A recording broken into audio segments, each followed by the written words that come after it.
Hello YouTube, this is Wyoming's Alcoholic, and I'm here today to show you a video on the newer style Briggs and Strattons. They're about a 5 horsepower. I think they're 5.5.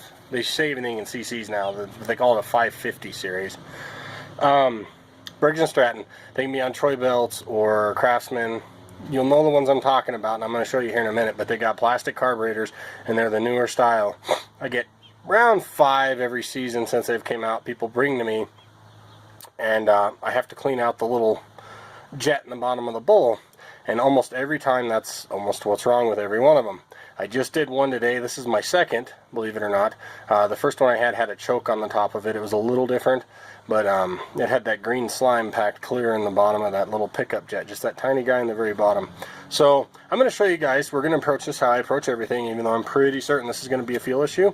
But like I said, here we're going to do a tiny spray of start fluid into the intake just to get a little kick.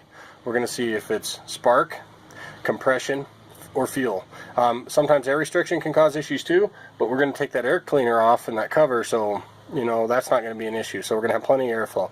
So let's go ahead and I'm going to put a tiny spray of start fluid in the intake. Like I said, we don't use much at all, just a tiny bit, just to get a kick. It doesn't hurt nothing if you're using a little bit. The problem is when you use a lot or too much, it gets too hot and you can burn valves or piston rings or melt a hole in the top of the piston. You don't want to run that on the stuff. You just want to give it a tiny little bit to see if it kicks over. So let's do that. So we're going to take our air cleaner off here, the cover. Got the filter there. Find my start fluid. Okay, the intake's right under the button here. Well, wait, no, hold on first. First thing I'm going to do is we're going to make sure that there's a problem. So we're going to verify the issue first. This is the first thing I do on approach. So check to make sure there's fuel. Check the obvious. The air filter wasn't plugged, so I'm going to give it 3 primes as it says.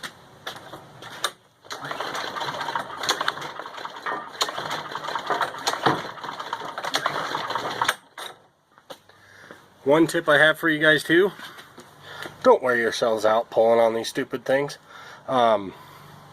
If you have to pull more than once or twice, 3 at the most, you got a problem. So it's time to stop and assess what's going on.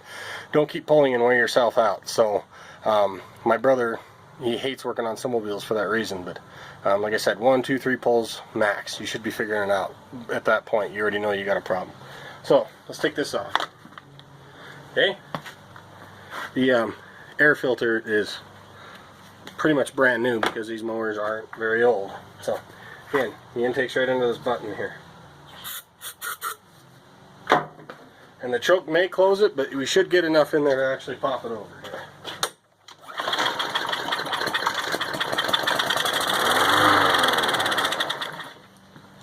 Picked up and ran, burnt the start fluid, died right away.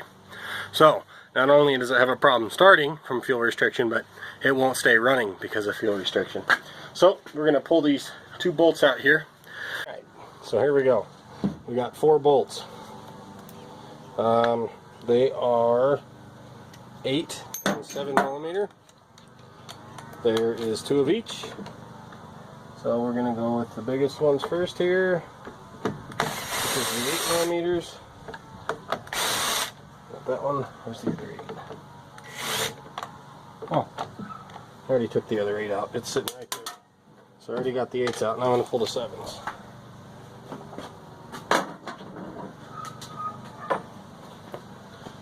Again, I'll stress this. If you guys hate turning stuff and monotonous things, get one of these little adapters for your drill. When you put stuff on, just make sure you're not stripping things out, but they are real handy. Okay. Myself, I don't know about you guys, I kind of like to set everything at the front of the mower here. Now we got access to our carburetor, okay? This guy here, there's 2 things I'm going to show you here. So, when I'm doing fuel work, if there's no shut off on the fuel, I got these. Buy these from Snap-on, Matco. I think Harbor Freight even has them. They're a fuel pinch off tool. So I'm going to go ahead. We've already got this slid back. I didn't do that. The customer must have done that before. Otherwise, you would just take your pliers. See, and I'll just show you. You just grab your hose clamp and pull it back. I like the curved ones.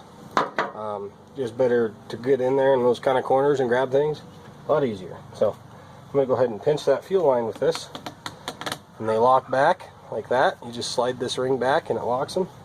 See if you guys can get a good shot of that there. Then I'll use these to go ahead and pry the fuel line back off.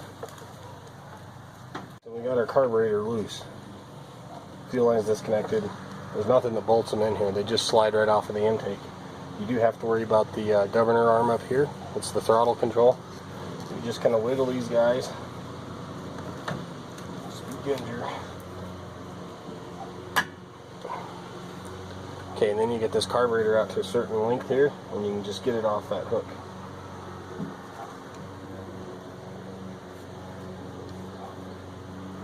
Now that we got our carburetor out, I'm going to use a ratchet to take these screws out of the bottom.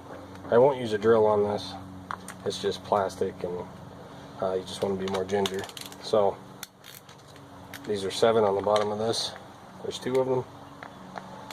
Once you get them broke loose, you should be able to just take them out without your ratchet.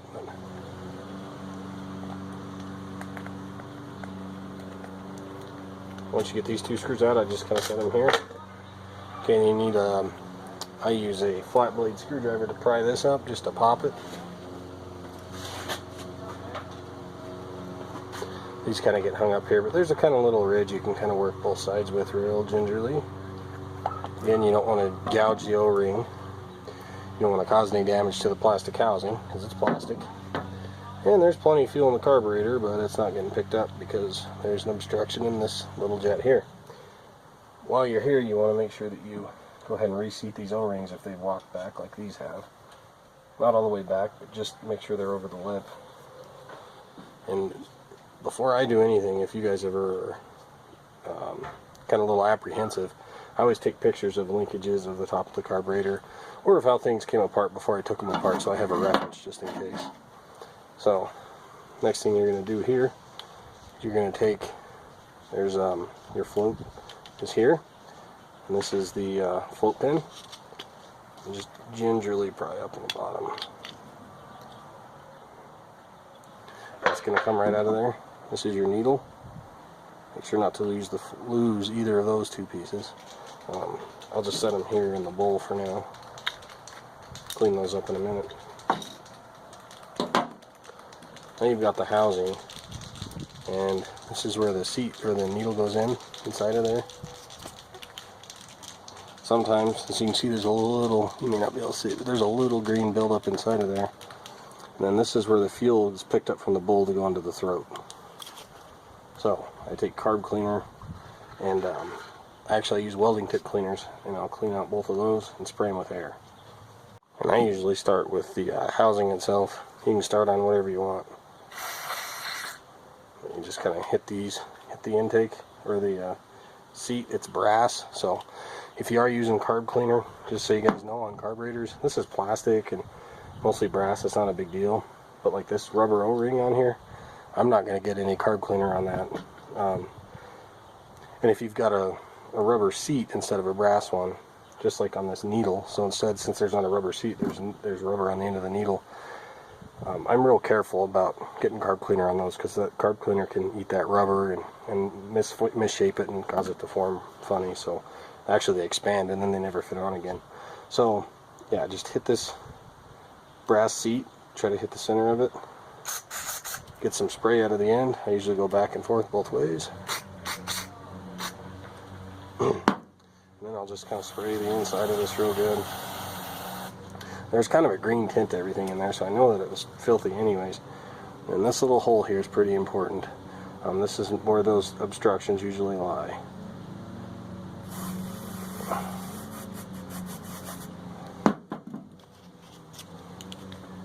And sure enough, there's a little green buildup in there. So I'm going to take my welding tip cleaner. Very gingerly, I'm going to go inside of this. Make sure we're good and clean inside of that tube there. And it's kind of hard to see, I'm sorry guys, but you just work that welding tip cleaner in there. And then I always have my pen light. I'm always using it. And yep, looks like we got the obstruction out of there. The seat looks pretty clean, so let's hit it with some air.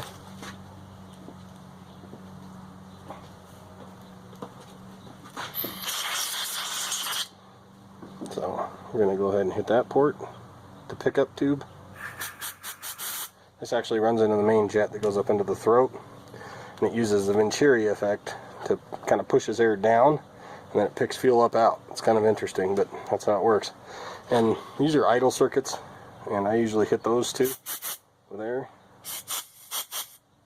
One thing to be aware of, if you are going to hit the inlet, if you've got a seat on the back side of it, if you hit it with air on this side where the fuel actually comes in, you can blow that seat out and lose it forever. So when I'm doing this, if I hit that part, I usually hit it from the inside out, so I'm not going to lose it.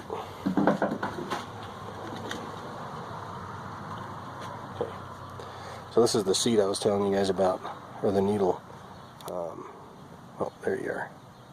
Sorry, the camera's on top of there. So you can see it's got a little bit of rubber on top.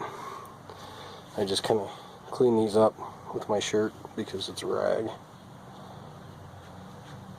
And you just want to make sure there's no ribs, no discoloration, no funny pitches or points on it. Just make sure it looks good. Like I said, I don't want to hit this with too much carb cleaner because I don't want to ruin that rubber tip. So I'm going to set this out of the way for now. Our float has that green tint on it. I don't know if you guys can see that, but it's got that green buildup on it. A lot of times what causes this is old fuel, or fuel that you're not putting stable in. I put stable in all my stuff, and it really causes that build or that breakdown to not happen. Ethanol is also a killer on stuff, and that stable helps with ethanol too. So make sure you put stable in all your stuff. So our float's clean. Like I said, we got our float pin. I just kind of put that stuff in there. I'm going to take that needle out. I'm just going to hit the inside of this a little bit. Rinse it out. Okay, and that's all I'm going to do to that. There's nothing else I need to do in there. So now we just go back together with it.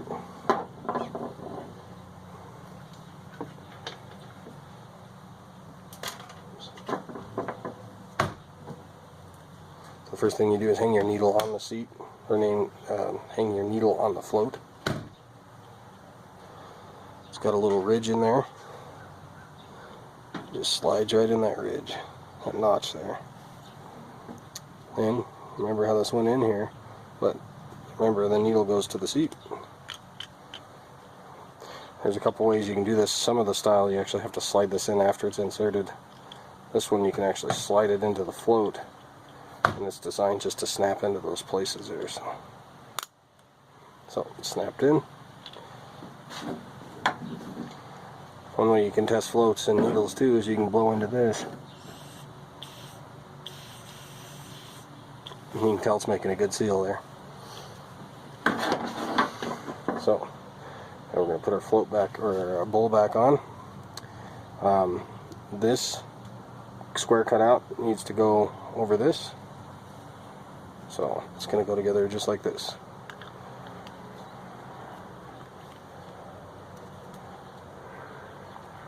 Okay, we're going to put our two screws back in here.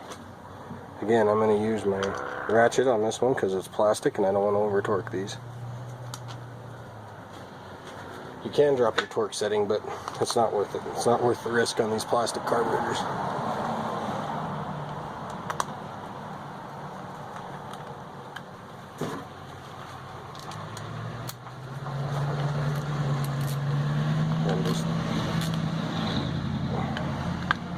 I really try not to over torque stuff. So when it gets pretty snug, you can stop on these. So I shot air in those little ports. You can shoot carb cleaner in there if you want. Just be careful of this ring here, of course, I was telling you. So when you go back together with this, one of the first things you want to do is make sure you're going in the right way, A, but B, you always want to hook up that linkage before you get too far. So hook it up as soon as you can, right? So we're going to put it in there. And this little white plastic piece walks in this groove, okay? Then you want to put it back on that housing, on that intake there. And those The rubber O-rings walked out a little bit, so I'm going to have to pull them off here. Just remember how they go. The black one goes up front and the white one goes in the back. So we're going to go ahead and just insert these. Got a little bit of grass or something in there. So I'm going to put these in first here. Because this isn't walking up on them to make a seal. And you want that seal. So, here we go. So we get our O-rings back in place there. Let's try this again. Then hook up the linkage first. Walk it onto the intake. Nice and firm. Felt good that time. So the next thing you're going to want to do is hook up your fuel line. Okay. This is a good time, now that we released the fuel, to watch for leaks around the bowl, just to make darn sure we don't have any issues there before we go a whole lot further. Also, don't forget to put the clamp back on right here. Otherwise, you're going to have to come back in and do it again. Alright, so walk that clamp clear up to the, I usually leave them about a couple millimeters. So, we got the carburetor in place, got our linkage on, there's no fuel leaks after letting it sit for a minute. Got our fuel line clamped and our fuel line on. Now it's time to go back on with the intake. While you have it out, you might as well hit it with some air.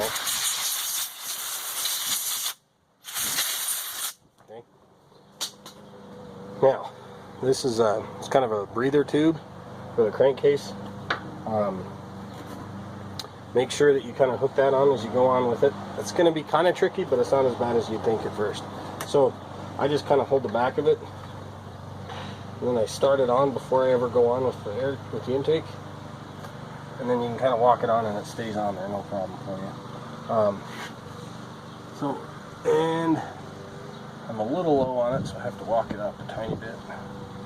So there we go. So there's little plastic pegs on the back of this. I don't know if I'll show you. These guys, there's two on each side. Make sure you get those into those grooves. And then these holes obviously are for the screws to go into here. So again, let's get that breather tube hooked up.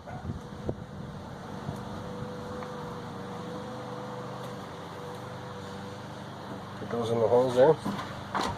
Now we're going to put these two screws in there first. Right there. Again, this is to metal, so my regular drill, 12-volt drill, is not going to over torque those. That one goes in a different one though. It's too small of a hole. That's the wrong screw for that hole. This is the right one. That's the wrong one. Go to the smaller size. We'll grab our drill here. We're going to do the first one. And let's see, which one is this going to be? It's going to be this bottom one here. I said don't over torque, but it is in metal, so you're a little bit safer there. Then we're going to go back to our 8mm. Take our other two screws and put them on.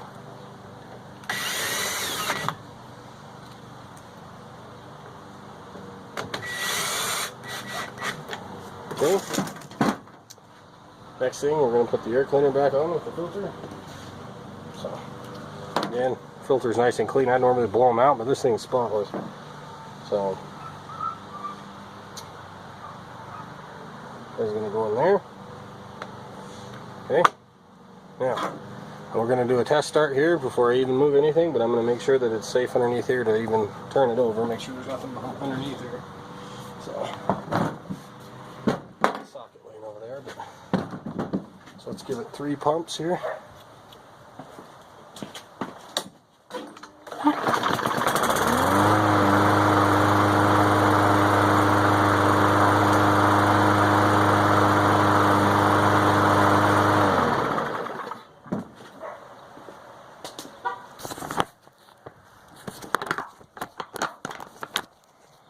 She's purring like a dream.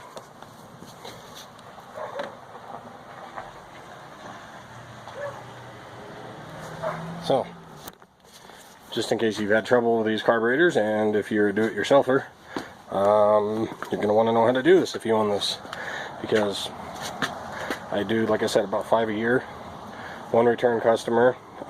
So I've actually told the person that owns this one, I said, when you bring it back, I'm not going to charge you as much, just because they're return customers, and I try to help them in that way too. So anyways, with that said, if you guys have any comments or suggestions, hit me up. Let me know in the comments down below. Like and subscribe if this video was helpful to you, which I hope it was. Like I said, we're trying to create a do-it-yourself world where people can kind of be self-sufficient, and you just got to learn and try to do things. So anyways, as always, stay classy, Wyoming. Thanks for watching. Have a good day.